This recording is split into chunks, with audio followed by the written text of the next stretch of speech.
Right.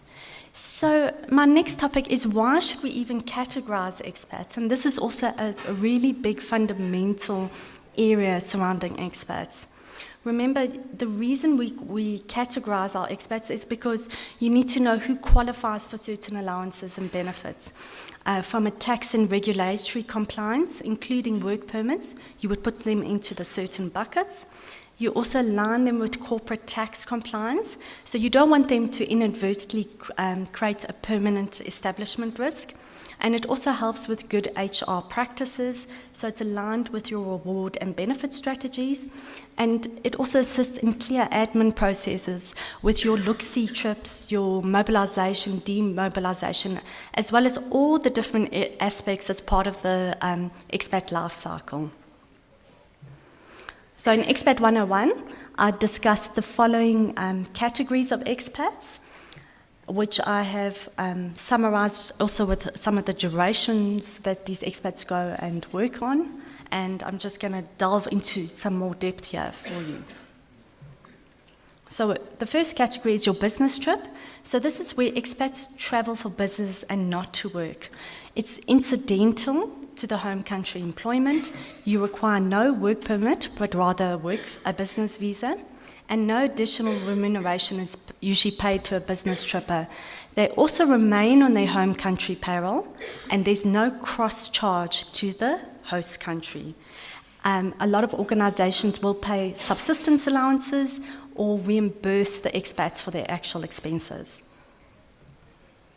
Then you get your short-term assignment.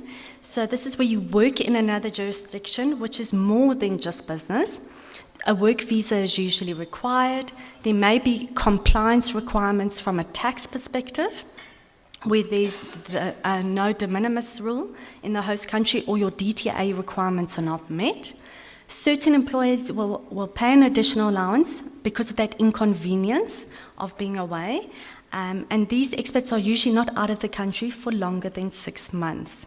And you should actively track these expats. That's important in this process as well. Then you've got your classic mobility assignment, and that's your long-term assignment. This is typically between 3 to 5 years. And the period will be determined by your business strategy, along with your visa validity, the length of projects, and the skills transfer. The employees usually ended on their home country payroll, but the benefits are retained to ensure their continuity. Remember, with a long-term expat, the start date on the payroll should align to the work permit date. And I have to stress this because what I see in practice, a lot of organisations will capture the expats on their payroll without even having a valid work permit date.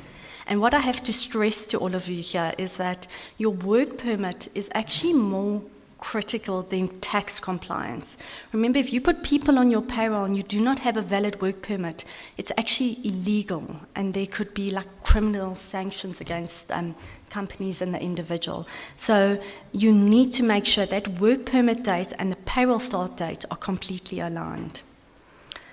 Then you would also terminate these expats from a legal and economic relationship in the home country, and that mitigates the permanent establishment risk.